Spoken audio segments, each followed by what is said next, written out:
rancher saw a girl begging for her life in front of her father. What he did next shocked the town. "Please, Daddy, please don't." The girl's voice cracked like dry wood. She pressed her back against the porch railing. Nowhere left a run. Frank Morrison raised the leather belt above his shoulder. The buckle caught the morning sun. "You brought this on yourself, Sarah. I didn't do nothing wrong. Don't lie to me." "I'm not lying." The belt whistled down. Sarah threw her hands up. The crack echoed across the empty yard like a gunshot. A mile down the dirt road, Rancher Tom Whitfield heard it. He'd been driving to check his fence line when the sound made him slam the brakes. His pickup truck skidded to a stop in a cloud of dust. "Please stop." Sarah's sobs carried on the wind. "Please."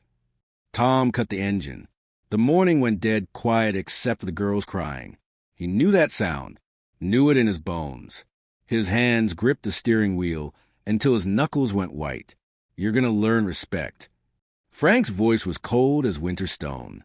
"One way or another, I respect you, Daddy. I do." "No, you don't. If you did, you wouldn't have talked back to me in front of the neighbors. I just asked if I could go to town. You questioned me in front of Henry Walsh. Made me look weak." The belt sang through the air again. Sarah screamed. Tom threw open his truck door. His boots hit the ground hard. The Morrison place sat 100 yards off the road, but he could see everything clear as day. Frank Morrison standing over his daughter like some kind of devil. The girl curled up small as she could get. "I'm sorry." Sarah's voice was barely a whisper now. "I'm sorry, Daddy. Sorry I don't fix what you broke." Tom started walking. Each step felt like moving through thick mud. His own daughter's face flashed in his mind. Emma. Sweet Emma, who'd been gone 3 years now. He pushed the memory down deep where it couldn't hurt him. "Please don't hit me again." "I'll hit you as much as I damn well please. You're my daughter." Tom's walk turned into a run. His boots pounded the hard earth. The Morrison house grew bigger with each stride. Frank Morrison hadn't seen him yet, too busy with his cruel work. "Help me." Sarah's words were so quiet, they almost got lost in the wind. But Tom heard them. Tom cleared the fence in one jump. His boots hit the Morrison porch with a heavy thud. Frank Morrison spun around, belt still in his hand. Sarah cowered behind him, her face streaked with tears and dirt. "What the hell are you doing on my property, Whitfield?" "I heard screaming." "Mind your own business." Tom looked at Sarah. Red welts marked her arms. Her dress was torn at the shoulder. "This is my business now." Frank stepped forward. "The hell it is. She's my daughter. That don't give you the right to beat her. I'll discipline my child however I see fit. That ain't discipline. That's cruelty." Frank's face went dark. "You got no idea what you're talking about. This girl's been nothing but trouble since her mother died. Sneaking around, talking back, making me look like a fool. She's 16 years old enough to know better, old enough to respect her father." Sarah tried to make herself smaller. Tom could see the fear in her eyes. The same fear he'd seen in Emma's eyes when the fever took hold. The helplessness that ate at him every night. "Put the belt down, Frank." "Or what? You gonna make me?" "If I have to." Frank laughed, but it wasn't a happy sound. "You know who my brother is, don't you, Tom? You know what Sheriff Morrison would say about you threatening a man on his own property." The words hit Tom like cold water. Everyone knew about Sheriff Morrison, the badge he wore, the people he protected, the ones he didn't. "I don't care who your brother is." "You should. He's got a long memory. And you don't take kindly to people who stick their nose where it don't belong." Sarah whimpered. The sound cut through Tom like a blade. "Please, mister." Her voice was barely a whisper. "Just go. He'll hurt me worse if you stay." Frank smiled. Smart girl. Finally learning some sense. Tom felt the weight of the choice pressing down on him. Walk away and let this happen. Keep his head down like everyone else in this town. Stay safe. Stay quiet. Or stand up and face whatever came next. "Sarah, get behind me." "What did you say?" "You heard me, Frank. She's done taking your belt." Frank Morrison's face twisted with rage. "You're making a big mistake, Whitfield. Tom stepped between Frank and Sarah. The only mistake here is what you've been doing to this girl. She's my blood, my responsibility. Your responsibility is to protect her, not hurt her. Sarah moved behind Tom, her small hand gripping the back of his shirt. He could feel her trembling. The touch brought Emma rushing back, his daughter's fever-hot hand in his. The way she'd looked at him with such trust, believing he could save her. "Please don't let him hurt me any more," Sarah whispered. The words broke something inside Tom's chest. Emma had never asked for protection. She'd slipped away so fast, so quiet. But this girl was asking. This girl still had a chance. "You're done hurting her, Frank." Frank raised the belt again. "We'll see about that." Tom grabbed Frank's wrist. The leather belt fell to the porch boards. Frank tried to pull free, but Tom's grip was iron. "Let go of me." "Not until you calm down." "I said let go." A truck engine rumbled up the dirt road. Tom's stomach dropped. He knew that sound. Sheriff Morrison's patrol truck. Frank smiled like the devil himself. "That'll be my brother. Now you're really in trouble." The truck stopped at the gate. Sheriff Morrison climbed out slow and deliberate. His badge caught the light like a warning. He was bigger than Frank, meaner looking. His hand rested on his gun. "Frank, what's the situation here?" "This man assaulted me on my own property, Billy. I want him arrested." Sheriff Morrison walked up the porch steps. His eyes moved from Tom to Sarah to the belt on the ground. He saw everything, understood everything, did nothing. "That true, Whitfield? You assault my brother?" "I stopped him from beating his daughter." "I don't see no beating. I see a man disciplining his child and a stranger interfering." Sarah stepped forward. "Sheriff Morrison, please. He was hurting me bad." The sheriff looked at her like she was dirt. "Children lie, Sarah, especially girls. Everyone knows that." Tom felt the rage building in his chest. The same helpless fury he'd felt watching Emma die, watching the doctor give up, watching the world take everything good away from him. Look at her arms. Look at her face. "I see a girl who probably deserved what she got. She's 16 years old enough to learn consequences.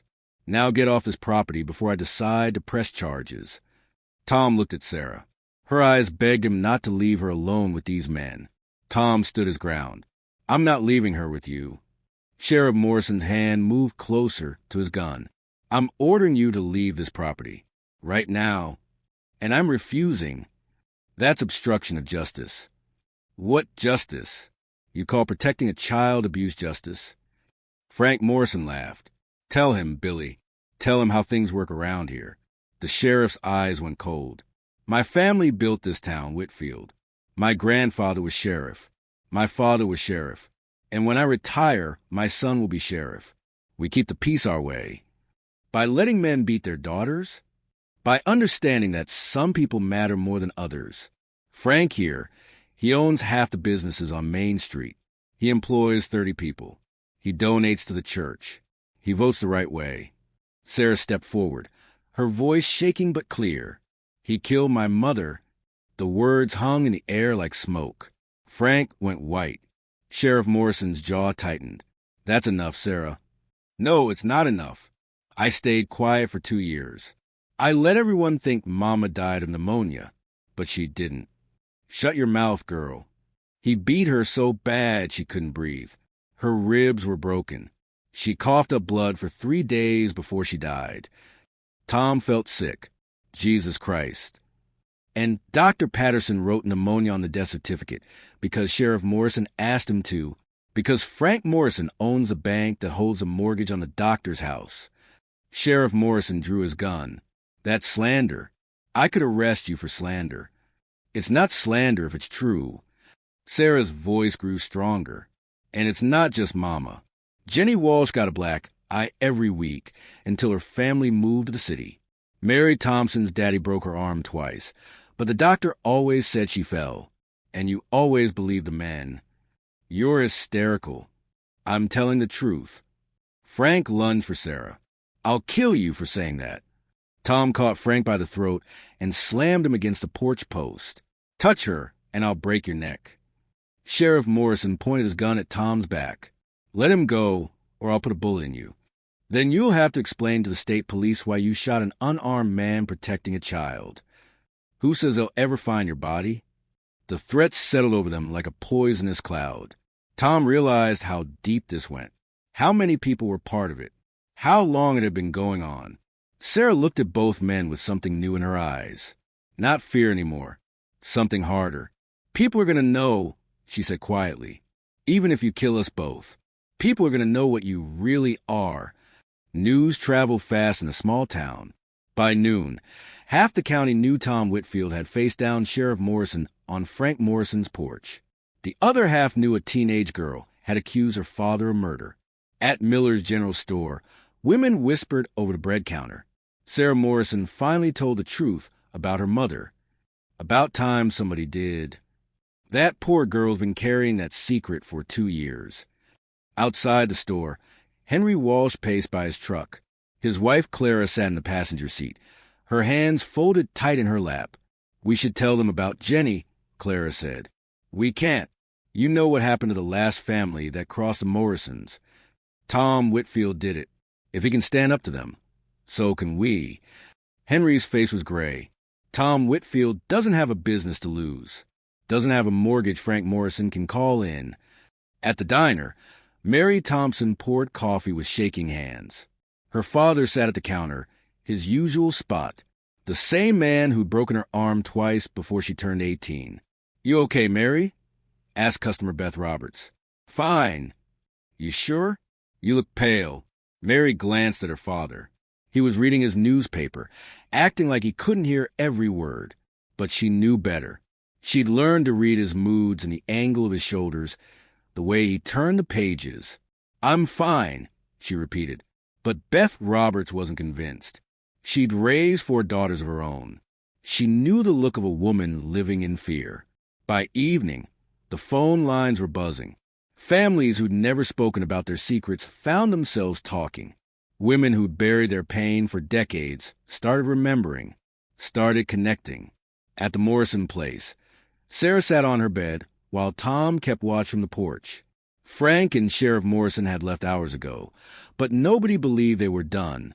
You think people will really help us? Sarah asked. I think people have been waiting for someone to go first. What if they're too scared? Then we'll face it alone. But I don't think we will. Through the window, Sarah could see lights coming on across the valley, in houses where women were making the hardest decisions of their lives, in homes where secrets were finally being dragged into the light. The reckoning had started with one girl's courage and one man's conscience. But it wouldn't end there. It would spread like wildfire through every family, every friendship, every buried truth this town had tried to hide. Change was coming whether the powerful wanted it or not. They came at dawn. Frank Morrison and Sheriff Morrison. But they weren't alone. 3 other men walked behind them. Men who'd profited from the silence. Men who had their own secrets to protect. Tom stepped onto the porch as they approached. Sarah peered beside him, no longer hiding. This ends now, Whitfield, Sheriff Morrison called out. You're right, it does. But then the unexpected happened. Cars began pulling up along the road. Henry Walsh's truck, Beth Roberts' sedan, Mary Thompson walking across the field with her teenage daughter. What the hell is this? Frank demanded. Clara Walsh stepped forward. It's the truth, Frank. About what you did to your wife. About what my husband did to our Jenny. About what's been happening in this town for 30 years. You people don't know what you're talking about. Mary Thompson's voice cut through the morning air. I know what my father's fist felt like. I know what it's like to lie about broken bones. And I know I'm done lying. More people arrived. Families Tom had never seen before. Women with their children. Men who looked ashamed but determined.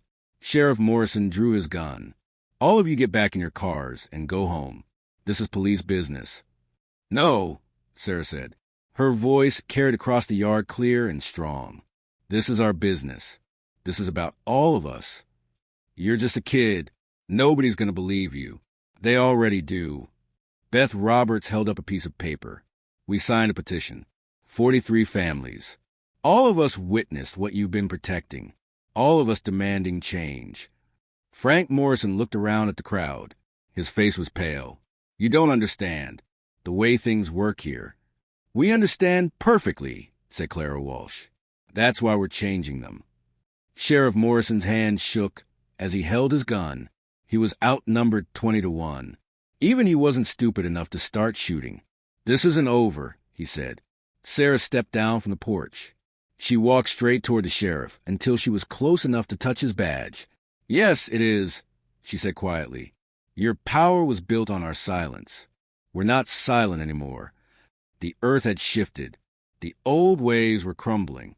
And Sarah Morrison, the girl who begged for her life, had become the voice that changed everything.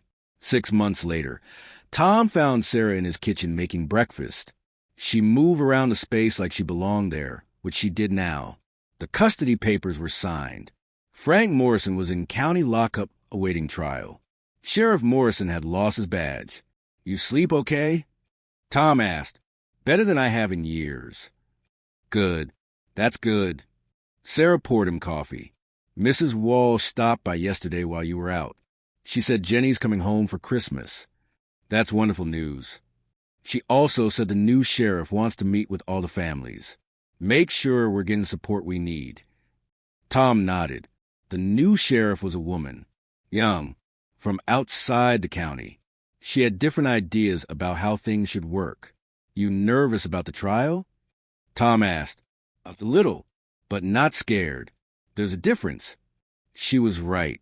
Sarah had found her voice, and she wasn't giving it back. The scared girl on the porch was gone, replaced by someone stronger. I keep thinking about your Emma, Sarah said quietly. Tom's chest tightened. What about her? You couldn't save her, but you saved me. Sarah, I'm not trying to make you sad. I'm trying to say thank you for showing me what a real father looks like. Tom had to look away. 3 years of grief sat in his throat like a stone. But for the first time, it didn't feel like it was choking him. You saved yourself, he said. I just witnessed it. Outside, the first snow of winter was falling. The old Morrison place sat empty down the road. Frank would never live there again. The house would probably sit vacant for years, a reminder of what happened when power went unchecked. But other houses were healing. Mary Thompson had filed charges against her father. The Walsh family was talking about coming back. Dr. Patterson had started documenting injuries honestly for the first time in decades. What are you thinking about? Sarah asked, How quiet it is. You missed the noise? No, I like the quiet. It's a different kind of quiet now. She understood. It wasn't the silence of fear anymore. It wasn't the silence of buried secrets. It was a quiet of peace, of safety, of people finally able to rest. We should plant a garden in the spring, Sarah said. We should. Start fresh. New ground. Tom smiled. Outside, the snow kept falling, covering the old scars with something clean and white. Come spring, they would plant seeds in earth that had never known anything but kindness.